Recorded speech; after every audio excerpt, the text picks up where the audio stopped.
Bem, olha, nós temos muitas perguntas, e às vezes alguns colegas com mais de 3 perguntas, né? E muda a ordem aqui constantemente. Mas eu vou fazer o seguinte, vou fazer 3 perguntas iniciais e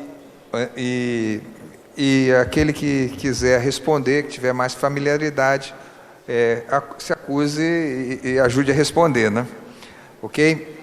Então, vou fazer a primeira pergunta.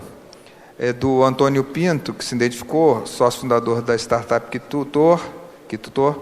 Gostaria de exemplos de aplicação de IA na área de educação. Vou mais uma aqui. Então, alguém que quiser ter essa... Um coacher? Eu acuso o coacher. Tá bom.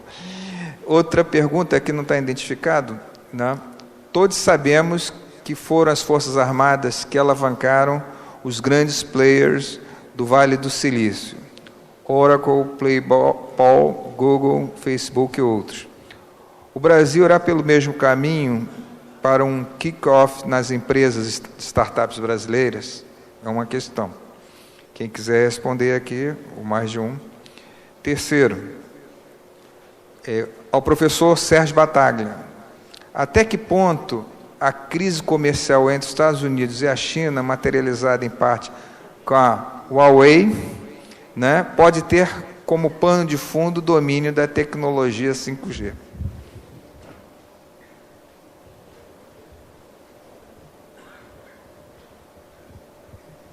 Quem gostaria de responder a primeira pergunta? Então, professor Sérgio Alberti. Eu também... Não, posso dar um... Tá, complemento.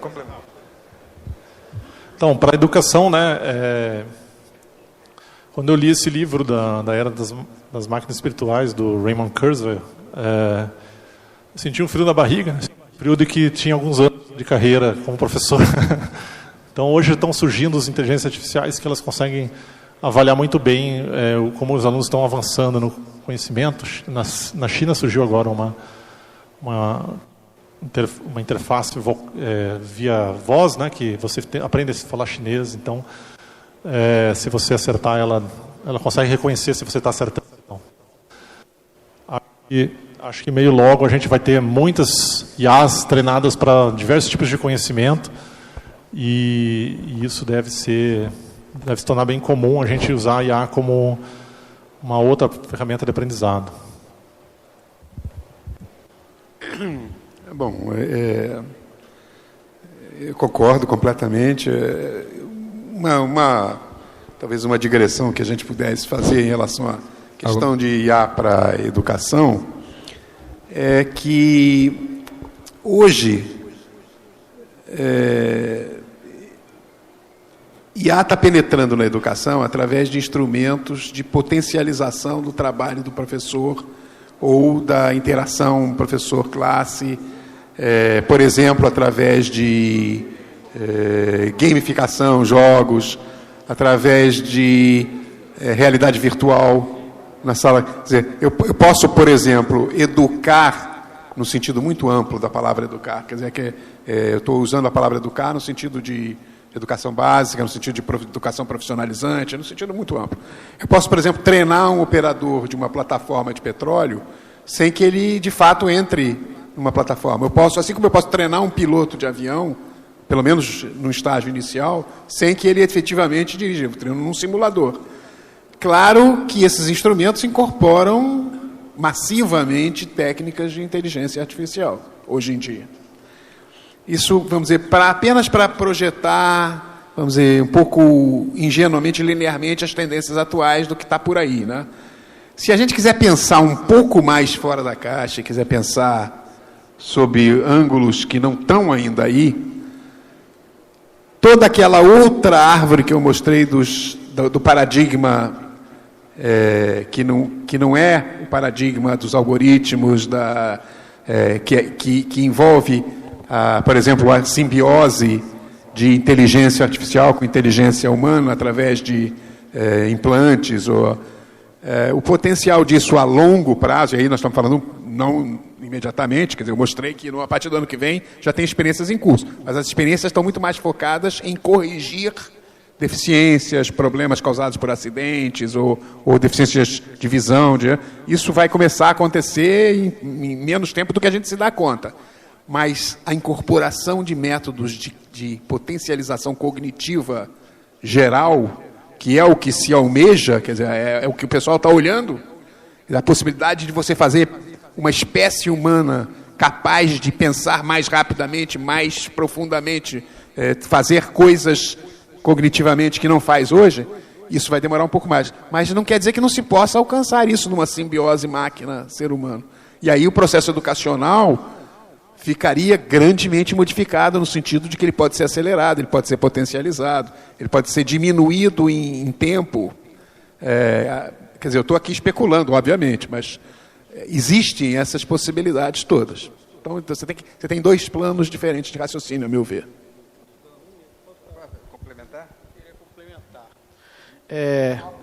São várias opiniões aqui, eu só queria botar um asterisco aqui, porque a gente, assim, eu me lembro muito de uma viagem ao Vaticano, você tem um quadro ali, né?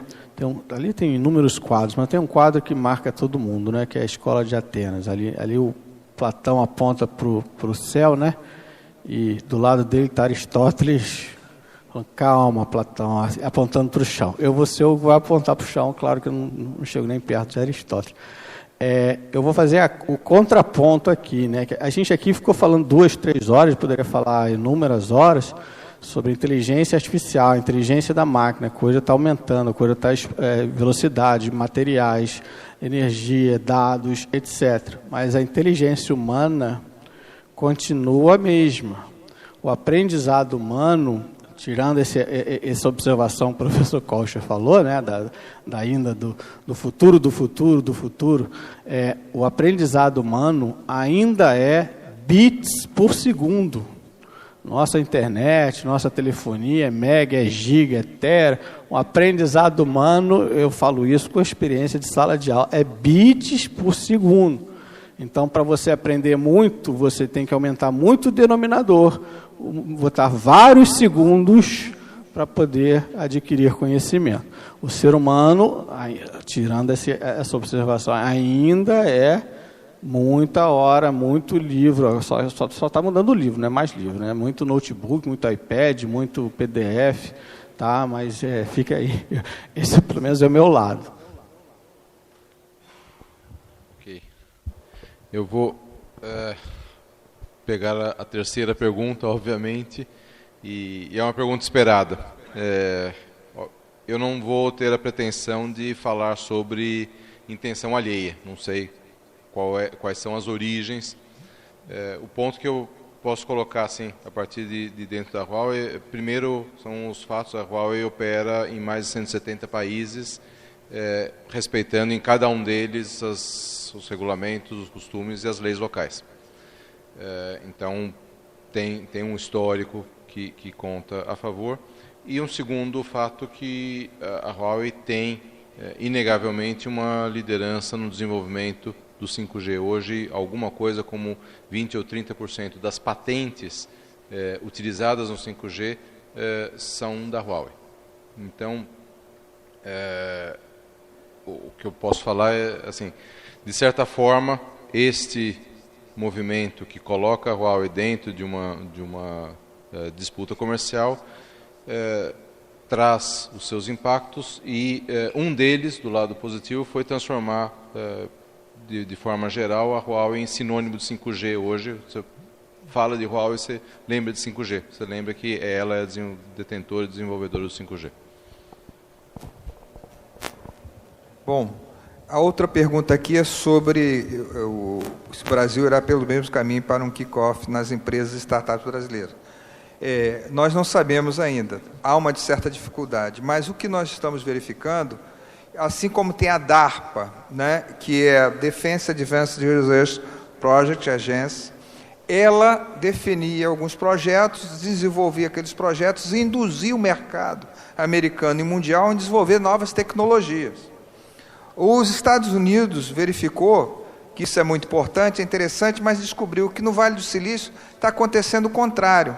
As empresas de garagem estão gerando tecnologia para as Forças Armadas. Tanto é que eles criaram um novo departamento, que é o Defense Innovation Unit. E o Brasil está criando no Rio de Janeiro, não sei se tem alguém aqui do CTRJ, né, que é lá na Ilha do Governador, um local com um parque tecnológico, ou pelo menos para agrupar ou acolher incubadoras de empresas para desenvolver tecnologias para atender novas perspectivas do mercado e também ter um efeito dual, ou seja, de efeito duplo, que atenda a sociedade e atenda também os setores de defesa. Professor? Eu não tenho nenhuma experiência em serviço público, governo, etc., né? Mas a minha experiência é 100% acadêmica, eu sou totalmente acadêmico.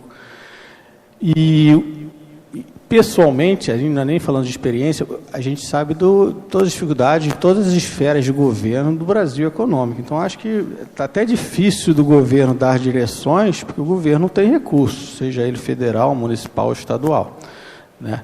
Mas quem tem recurso, ou pelo menos mesmo quem não tem recurso, a gente está vendo um movimento muito bacana dentro das universidades, exatamente nesse sentido assim, de apoio a startups. Eu acho que é um caminho muito bonito, né? Eu fico triste, e eu comento isso com meus amigos, que atualmente no Brasil, grau de sucesso é o filho do exterior, morar no exterior. É o sonho da classe média, talvez da classe baixa, talvez da classe alta, em morar no exterior, né? E um pouco disso é que não tem dificuldade de emprego, dificuldades econômicas, dificuldade de segurança.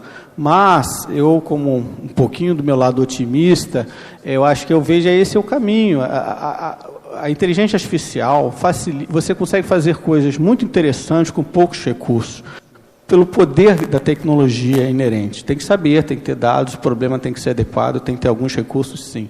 Mas com poucos recursos você consegue fazer coisas extraordinárias. Aí seria uma outra palestra, a gente pode falar sobre isso. E isso está permitindo o nascimento de startups, está viabilizando, está permitindo, está estimulando. E isso é um sinal, isso pode ser até um caminho para segurar os nossos jovens, segurar os nossos empreendedores, né? Em vez de sair para o exterior, em vez de ir trabalhar no serviço público, em vez de ser empregado de uma estatal, você ser dono do seu próprio negócio, de um negócio interessante, motivador, que, pelo menos todos nós aqui concordamos, com um futuro inestimável, imodelável, imprevisível, mas que a gente sabe que tem futuro, tem, só não sabemos o tamanho dele. Então, esse caminho aí, não sei quem vai dar a direção, mas que a própria inteligência artificial está mandando todos nós ir por esse caminho, e a gente está vendo isso. Eu estou vendo isso no meu dia a dia. Muito obrigado, professor. Talvez os estudos da hélice tripla, né, possam, né, a Marinha, por exemplo, tem o EMA 415, que é o Estado-Maior da Armada, tem estratégia de ciência e tecnologia da Marinha, que é muito interessante, usando esses conceitos e vendo a demanda da força e também da sociedade brasileira. Mas, dando continuidade, o comandante, o capitão de Marinha Guerra Lobato, pergunta à mesa um exemplo prático de alto impacto positivo da aplicação de AI no setor de varejo. Né? Se alguém pode perguntar. Né? Outra. Tem outro colega aqui, cidades inteligentes. Qual a influência da IoT, ou Internet of Things, né, ou Internet das Coisas, nas cidades inteligentes aplicada a IA? Aproveitando aqui a oportunidade, o comandante Joel convida a todos que no dia 27 de agosto próximo, às 14 horas, neste mesmo local, nós teremos um evento, um painel só dedicado à Smart City, ou City, ok? Então, a inscrição está aberta já no dscn.org.br/sc. Então, temos esse aqui, quer falar um pouquinho? Acho que o exemplo prático, acho que cada um aqui poderia estar em números, mas não dá para negar um, que eu acho que é o maior de todos, se chama Amazon. A Amazon é a maior empresa de varejo do mundo, a maior empresa do mundo, ponto. Né? E ela se tornou a maior empresa do mundo pela inteligência artificial dela. A recomendação de serviço de itens da Amazon, pelo menos comigo, é 90% de acerto. Quando eu tenho dinheiro, ela acerta todas. Pena que eu não tenho dinheiro para comprar tudo que ela pede para eu comprar. Mas sempre que ela fala, pelo padrão de compra que eu tenho, ela consegue adivinhar os itens que eu quero, e a Netflix é outro que está aí, a gente pode falar todo mundo, Magazine Luiza está em todos os jornais hoje, o crescimento astronômico dela, essas empresas, justamente, o que criou este mercado varejista universal, quer dizer, uma das espinhas dorsais é a inteligência artificial. Não é só a quantidade de itens disponíveis, a facilidade de compra, é o direcionamento da propaganda, que é o que faz o maior grau de sucesso de todas essas aí. E eu provavelmente estou sendo injusto com vários outros aqui, mas esses nomes aí é o que me vieram. O papel de IoT em Smart City, né? É trazer ciência do estado do físico para a tomada de decisão no software. Basicamente, de um lado, trazer ciência de como as coisas estão, né, para o ambiente de software. E, ao contrário, levar a decisão para alterar a configuração do físico. Então, modificar o semáforo, usar robôs para modificar o trânsito, alterar a configuração da estrada, da rua. Então, assim, o físico vai refletir as decisões tomadas pelo ecossistema de software. E o papel de IoT é justamente ser o sensor do físico que leva e atua sobre o físico na direção contrária. Mas, em resumo, eu enxergo assim. Tem até um artigo que eu escrevi, se vocês quiserem depois ver, sobre como que a IoT vai alterar o mundo físico, né? Aí fala sobre o mundo natural, sobre a smart farming, até monitoramento do ambiente, enfim, aí pode se estender isso a todo o mundo físico, né? A título de contribuição, eu printei aqui, né? Aqui, só falando aqui, é sinal, não é semáforo não, tá? Brincadeira. Não, uma coisa. Mas olha aqui, eu estou com uma nota aqui do Anselmo Góes, acho que foi de sexta-feira. Andando nas nuvens. A Confederação Nacional da Indústria fez uma pesquisa com 100 CEOs das indústrias que mais crescem no Brasil e perguntou a eles o tipo de tecnologia que usam. 9 entre cada 10 responderam que fazem uso de iCloud, ou nuvem, que é quando o sistema de empresa é quase todo pela internet. Em seguida vem Big Data, Reinaldo, né, com 60%, e inteligência artificial, internet das coisas, com 57%. Quer dizer, já passa a ser uma realidade, né? Voltando aqui ao nosso conjunto de perguntas, tem um colega aqui que fez 4 perguntas, né? Mas aí eu deixo para a mesa. Qual o limite da inteligência artificial hoje? Qual o limite hoje para os sistemas autônomos?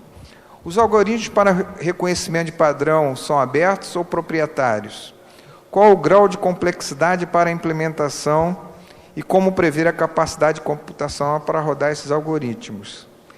Quer dizer, tem muitas perguntas aqui, dá até um outro painel, Joel. É fácil. Blockchain poderiam ser aplicados a processos eleitorais para que se tenha eleições mais seguras? Então, se alguém quiser, tem várias perguntas aqui, mas... pergunta dirigida à mesa, mas ele já tinha outras perguntas, eu me perdi aqui. Mas eu vou fazer a última. Pergunta dirigida à mesa. Como tratar essas questões cidades inteligentes e IA, onde é requerido um ambiente com pessoas cultas, tecnicamente e especificamente treinadas, possuindo cultura técnica elevada, com conhecimento dessas tecnologias inovadoras e complexas, sabendo das dificuldades econômicas, das dificuldades de desenvolvimento. Como avançar nesse sentido? Adicionalmente, considerando que o acesso a essa tecnologia não é algo dito fácil domínio, e tampouco é algo que seja facilmente disseminado. Quer dizer, acho que é para o Albert, né? Ok. Alguém quer fazer alguma dessas perguntas aí? Foi muita coisa ao mesmo tempo. Auxílio aos universitários aqui, peraí. Não, uma, já não me lembro mais qual dessas perguntas aí está lidando com a questão da formação das pessoas para enfrentar o desafio da inteligência artificial. Isso é uma questão complexa, porque ela tem a ver com um problema que nós vamos enfrentar muito mais cedo do que a maioria das pessoas se dão conta. Nos próximos anos que eu digo antes da final da próxima década, nós vamos ter pressão enorme sobre o emprego. E aí eu não sei se vocês têm ideia de como é que essa coisa está se dando.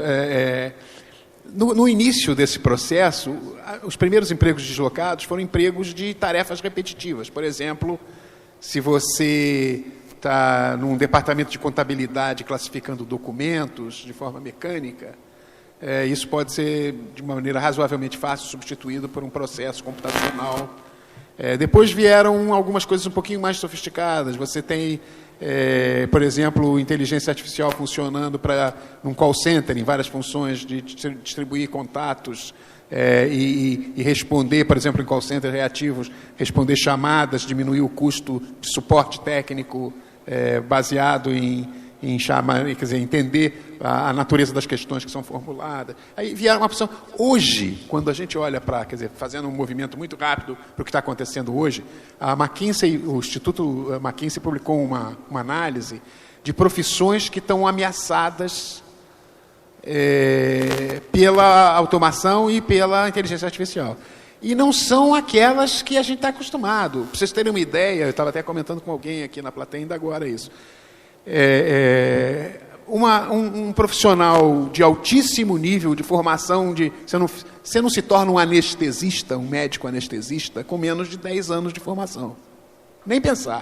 Porque você tem que fazer 6 anos de faculdade de medicina, você tem que fazer especialidade, tem que fazer residência, é 10 para cima. Pois bem, os anestesistas estão com suas funções ameaçadas pela inteligência artificial. Por quê? Porque o tipo de controle que eles fazem do paciente durante uma cirurgia, em larga margem, pode ser automatizado com os recursos que estão disponíveis hoje.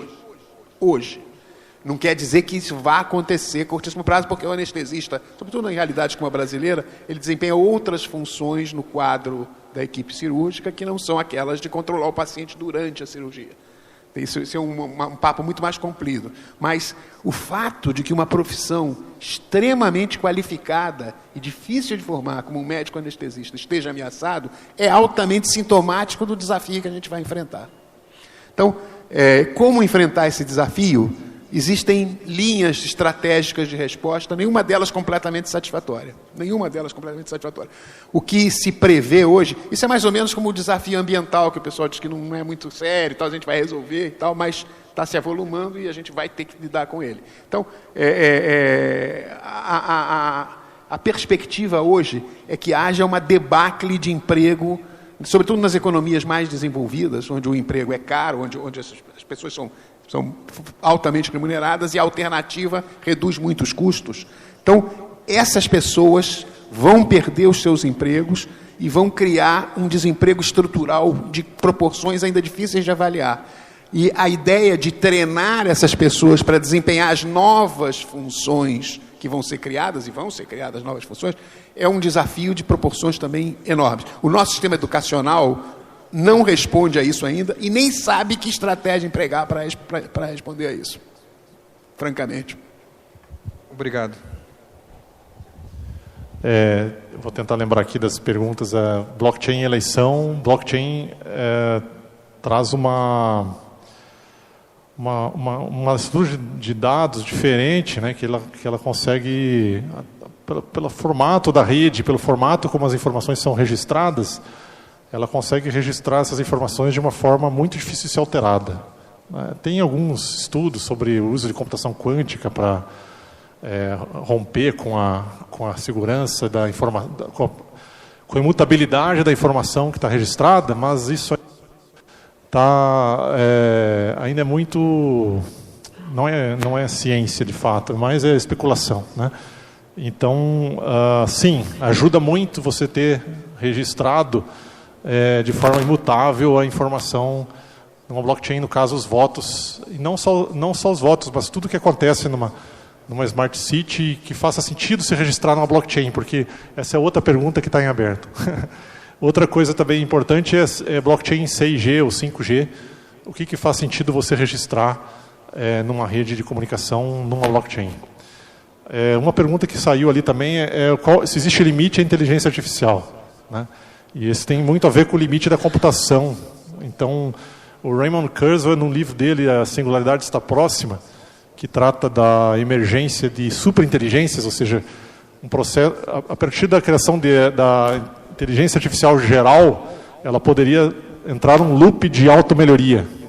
E isso geraria uma singularidade tecnológica, onde as próximas gerações dessa inteligência seriam muito mais sofisticadas que as anteriores e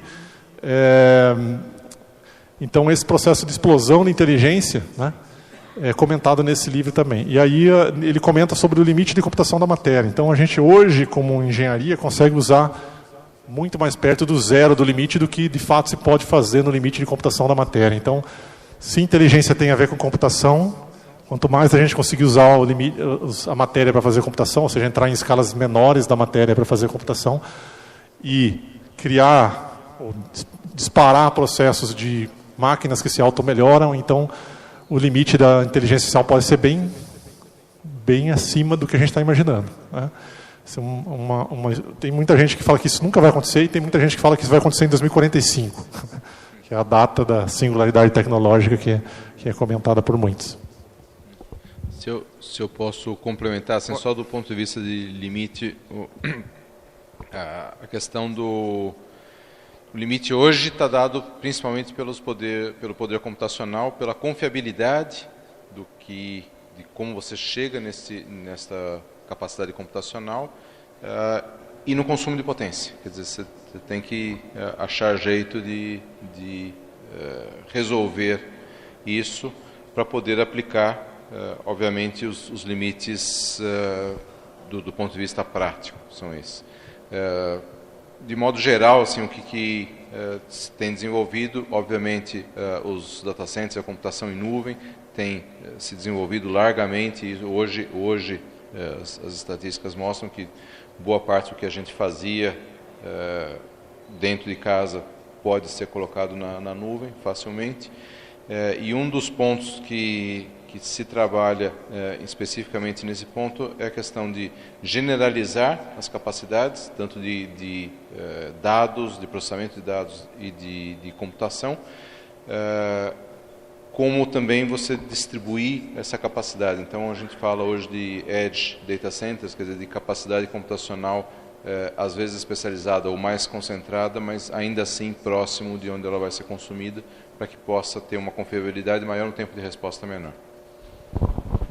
Eu vou tentar resumir aqui, que são muitas perguntas, mas são muito interessantes. Eu vou pegar as principais e vou separar. Tá? Vou tomar essa liberdade como moderador, né? A professora Ângela Mendes pergunta ao Battaglia: diante do alto investimento em pesquisa da Huawei, há alguma interface da empresa no país, no Brasil, com as universidades? Essa é uma pergunta. O Marcelo Magalhães, aí eu acho que eu vou direcionar para o Raul, né? Minha pergunta para os presidentes é que confusões, que conceitos vocês observam com mais frequência os conceitos de transformação digital? Exemplo, celular é um IoT, IA tem opinião, IA pode interpretar sentimentos? Vou deixar com o meu caro aqui. O outro aqui, o Reinaldo Aureliano, o professor Sérgio, vou deixar para você, citou que a qualidade dos dados é péssima, né? De onde se conclui que no Brasil o grau de proficiência da população é muito abaixo da média mundial, índice PISA. De que forma modificar esta realidade, né? Ele tem outra pergunta que o professor Sérgio citou, que a qualidade da data é péssima, de onde... repetiu. Tá? Professor Albert, vou resumir aqui uma questão também. Em sendo a nuvem o local virtual comum de concentração de dados de IA, há fragilidade para ataques cibernéticos? Se sim, quais as consequências, Pedro Luiz? Então, vou encerrar por aqui, depois eu faço o fecho da mesa. Professor... Sim, a resposta direta é sim. A Huawei tem interação com universidades, as mais emblemáticas. A gente tem ações junto com o Inatel e também com a PUC do Rio Grande do Sul. Eu peço desculpas que eu não conheço todos os detalhes desses convênios e dessas parcerias, mas são principalmente voltadas a ações em IoT e desenvolvimento de cidades inteligentes, Smart Cities. Tá? A Huawei também desenvolve algumas ações educacionais, talvez a mais emblemática é uma que nós chamamos de Seeds for the Future, em que alunos principalmente de graduação, no nível de graduação, são levados a desenvolvimento em tecnologia. Alguns deles são levados para a China para fazerem cursos lá dentro desse programa de desenvolvimento de jovens talentos. Tá? Mas aí eu vou, de fato, pedir desculpas por não ter mais detalhes. Qualquer um que queira, sim, a gente pode buscar essas ações.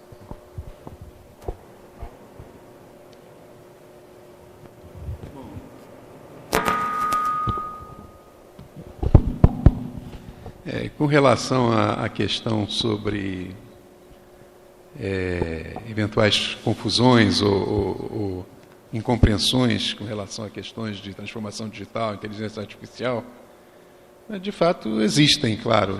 Sempre que você tem tecnologias emergentes e aplicações novas, avançadas, sobretudo com impacto em todos os níveis, tecnológico, político, social, regulatório, econômico, como é o caso dessas tecnologias, é claro que você vai ter, no processo de maturação disso, de desenvolvimento e de implementação, e de aplicação e de avaliação, você vai ter incompreensões, você vai ter erros de julgamento, seja aqueles mais, vamos dizer, da população em geral, seja até dos profissionais que quer dizer, a gente não sabe tudo o que vai acontecer, você faz apostas, às vezes as apostas dão certo, às vezes não dão.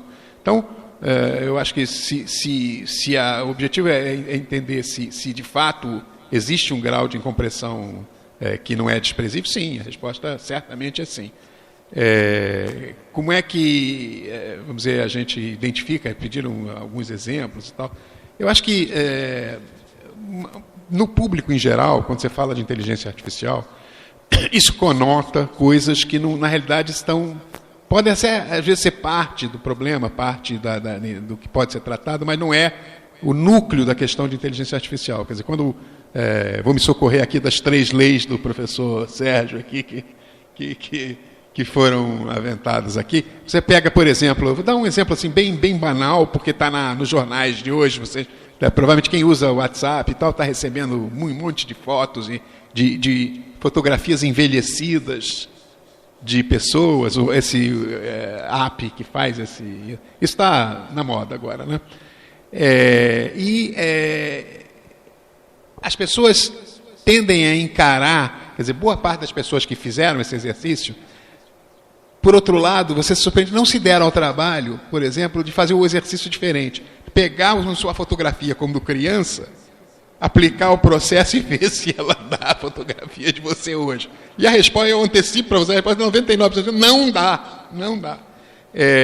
Porque aquele exercício é uma possibilidade, dentre muitas possibilidades, porque o nosso processo de envelhecimento, ele não é determinístico, ele está sujeito à influência do meio, às coisas que te aconteceram, a tua evolução, seja física, seja cognitiva, seja psicológica, seja tudo que aconteceu na sua vida influi no processo de envelhecimento. Então, o que resulta é um exercício, vamos dizer, de uma possibilidade de que a coisa evolua daquela maneira. Mas as pessoas olham aquilo e dizem, não, eu vou ficar assim. É uma simplificação grosseira, uma redução grosseira? Claro que é. Mas não deixa de ser engraçado por causa disso. Quer dizer, a gente curte lá o exercício, né? O que pode ser, quer dizer, alguém mencionou, não sei se foi nessa mesma pergunta ou se foi uma pergunta que tem a ver com isso também. onde é que estão os limites, por exemplo, hoje, para o que não pode ser tratado? Muito pouca coisa, e tem a ver com processos, por exemplo, onde se exige empatia, onde se exige características humanas que ainda não são modeladas em máquinas, basicamente. Né? E que não serão num horizonte de curtíssimo prazo. Eu não estou dizendo que não serão em absoluto, porque é muito difícil fazer uma previsão desse tipo. Sobretudo quando você tem aí coisas disruptivas que podem acontecer em prazos relativamente curtos, em prazos de uma geração. Mas hoje você diria que são características humanas do tipo levar em conta a reação do outro, você ter empatia.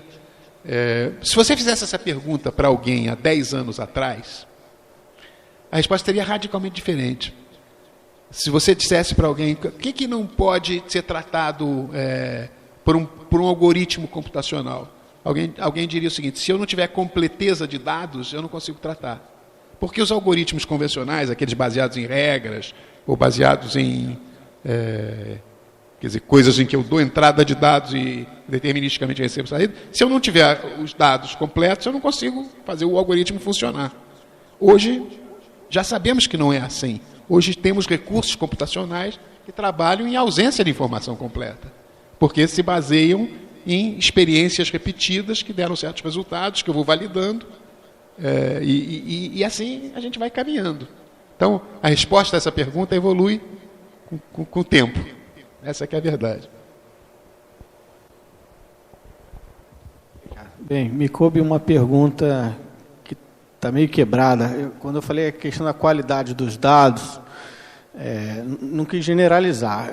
Eu quis separar o que está, às vezes, nos livros e o que está na realidade, né? Porque nos livros tudo funciona, o algoritmo que você treina funciona, e aí você vai pegar alguns problemas com dados reais e a coisa não funciona. Fala, poxa, mas no livro estava funcionando e aqui não estava funcionando. Quer dizer, eu até mostrei um exemplo em laboratório que tudo funciona e o outro e os dados reais. Porque naquele problema específico, realmente, pela complexidade do problema, pela própria complexidade da natureza humana, eram várias pessoas anotando e as pessoas usam critérios diferentes.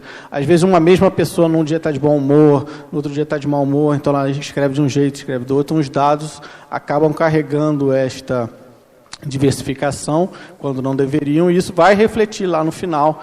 E aí a gente acha que o problema é o algoritmo, que é não sei, e não é. O problema às vezes está lá no início. Eu até falo também, às vezes, eu acho que hoje um dos limites é o dado, né? A questão da complexidade computacional são as três leis.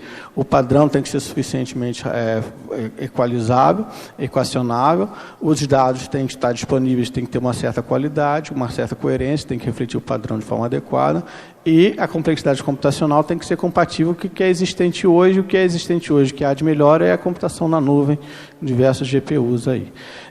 Bem, aí depois associava aí os dados à questão da qualidade do ensino brasileiro, o que, na minha concepção, não tem uma relação direta, muito menos de causa e efeito.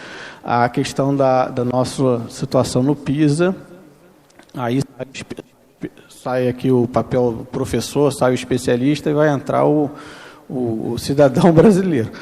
Enquanto a família não achar que educação é o mais importante, tá? Eu não acredito que algo vai mudar. Eu vejo muito brasileiro falar que o governo tem que mudar. Eu acho que isso não vai ser mudado de cima para baixo. Isso é opinião pessoal minha, que não tem nenhuma experiência, nenhum estudo, nada de pedagogia, nada. O que eu vejo é isso. Nós, família, colocamos futebol, outras coisas ali, a nossa prioridade, etc. E não é o ensino. E as pessoas muito ficam esperando uma solução de cima para baixo. Tomara que venha, também ninguém vai ser contra isso, mas eu acredito muito numa solução de baixo para cima. Isso eu acredito, não sei se eu verei, mas como existe a palavra aqui da moda, vou usar, disrupturas, né? Tomara, né? Eu tinha coisas que eu achei que eu não viria no Brasil e eu acabei vendo positivamente também. Então vamos acreditar que talvez isso possa acontecer também e a gente possa ocupar o nosso espaço aí positivo nessa também. A última pergunta é do Albert, né? Eu só queria ilustrar isso que o professor Sérgio falou, a questão da qualidade dos dados. Eu, há 20 anos, estava na Telesp, quando ela foi privatizada, e pela Lei Geral de Telecomunicações tinha uma série de regras que demandavam instalar muitos telefones. Então, a primeira pergunta em espanhol que eu vi chegando foi: quantos terminais tem instalado na empresa? Isso foi para a área de planejamento de rede, para a área de implantação de rede, para a área de operação de rede, para a área comercial, e as respostas foram todas diferentes, porque os domínios eram diferentes, os problemas de cada um eram diferentes. Uma pergunta simples, ela demorou alguns meses para ser respondida, porque os dados serviam para um propósito específico, não era o dado que o perguntador estava esperando. Com relação à segurança IA, né? Consegui assim, ver 3 casos que têm relação. Um deles é esses assistentes e esses gêmeos digitais, eles vão utilizar de inteligência artificial para contra-atacar ou atacar, né? Então, isso é óbvio, né? Então, você não consegue travar uma batalha digital, né? Nós aqui, nós precisamos, nossos algoritmos travam essa batalha digital por nós. Então, a gente vai ter que ter defesas que vão ser assistentes e gêmeos que vão, em conjunto, definir estratégias para reagir a ataques, né? E, muito importante, nos representar na questão da privacidade, nas políticas que a gente gostaria que fossem implementadas dentro da lei, claro, porque não há como ir a Marte sem inteligência artificial, né? Mais ou menos a mesma ideia. Não há como a gente cuidar da nossa privacidade pacote por pacote, dispositivo por dispositivo, é impossível. Então a gente vai precisar de ajuda. E esse é um papel da IA com segurança. A outra é a relação ao treinamento das IAs e uso de blockchain, que é uma ideia interessante que surgiu. Existe um desacoplamento entre quem tem o dado e quem tem o modelo de inteligência artificial. Através de uma blockchain, aquelas IAs que melhor respondem, têm melhor fit com relação ao conjunto de dados, são monetizadas.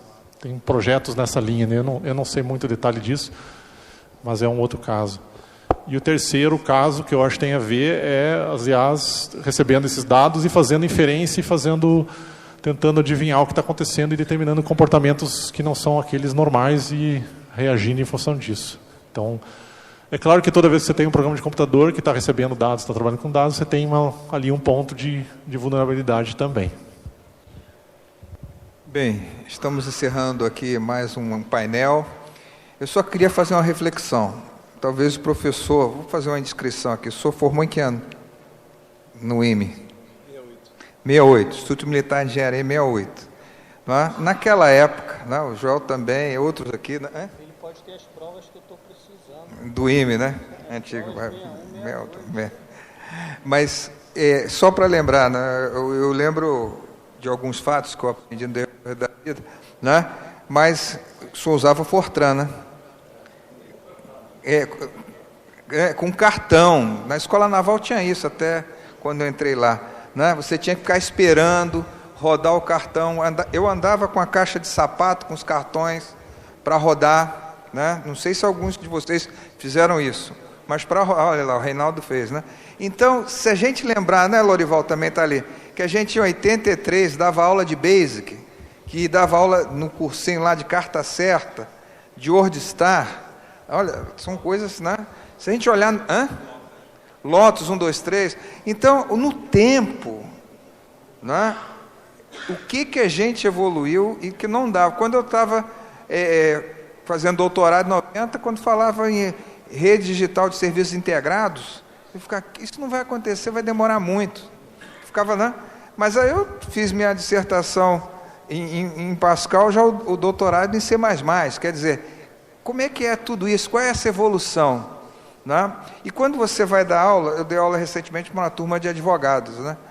Olha, falar em algoritmo é complicado, o pessoal não sabe o que é algoritmo. Então, aí a gente volta a pensar qual é a realidade, como é que a gente aprendeu aquilo, que hoje em dia a gente não usa nem mais fluxograma, né? Talvez a Ângela não conheça esse termo, mas a gente conhece, né? Mas o fluxograma, porque você usa Python.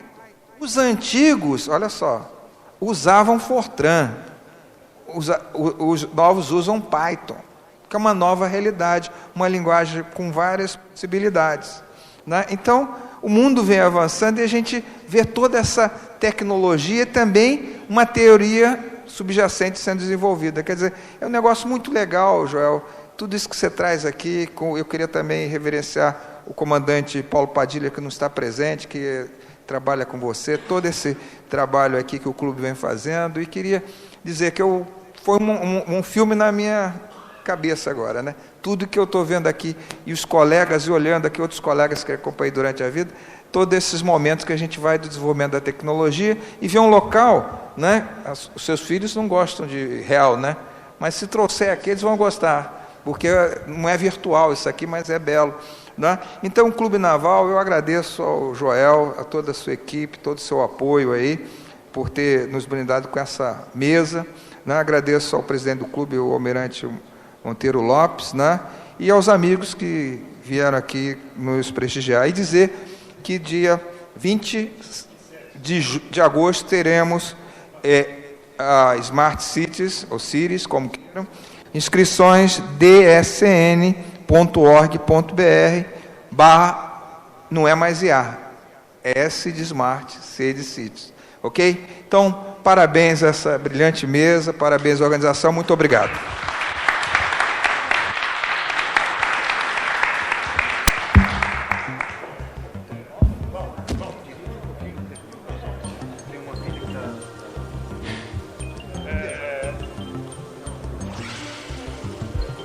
Por favor. Eu gostaria de dizer que está presente aqui conosco o nosso diretor cultural, Almirante Negro. Almirante Negro, por favor. Que ele estava em outro evento e não pôde estar conosco na abertura, mas está aqui nos prestigiando, eu agradeço muito. E eu gostaria de convidá-la a todos, por favor. O Almirante Negro vai fazer chegar às mãos dos senhores um certificado de conclusão, melhor dizendo, da palestra pensando em aula.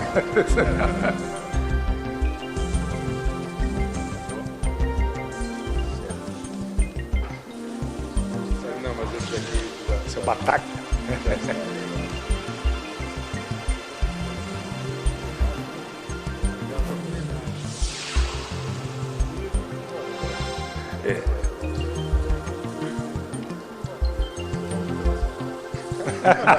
Internacional, olha aí. Almirante, por favor, encerramento. Almirante Elcio, com sua consideração. Em primeiro lugar, eu agradeci a cada um pelo trabalho e pela forma como os senhores transmitem ao nosso quadro social uma atualização do conhecimento, uma atualização da cultura naval deles. Nossa, agradeço ao comandante Joel e os demais coordenadores de grupo de interesse. Agradeço principalmente a todos os senhores e senhoras que estão aqui até o presente momento prestigiando essa atividade. Eu estou encontrando lá atrás o comandante Neiva, que foi primeiro lugar da turma dele. Quando eu entrei na escola naval, ele estava no 3º ano, me deu trote, entendeu? Mas sobrevivi. Eu agradeço mais uma vez em nome do presidente do clube, o almirante Monteiro Lopes, em nome do nosso departamento, que é, vamos dizer assim, a essência, seja da preservação, como também da atualização da cultura, que os senhores nos brindaram hoje. Muito obrigado, tenham um feliz regresso a Minas e a São Paulo. E até a próxima. Muito obrigado, Almirante. É só a informação todos os eventos aqui realizados, eles estão disponibilizados no YouTube do clube. Tá? Então, quem quiser ter acesso, todas as palestras, todos os painéis estão lá. clubenaval.org.br, e lá vocês procuram a aba Vídeo das Palestras. Todos lá.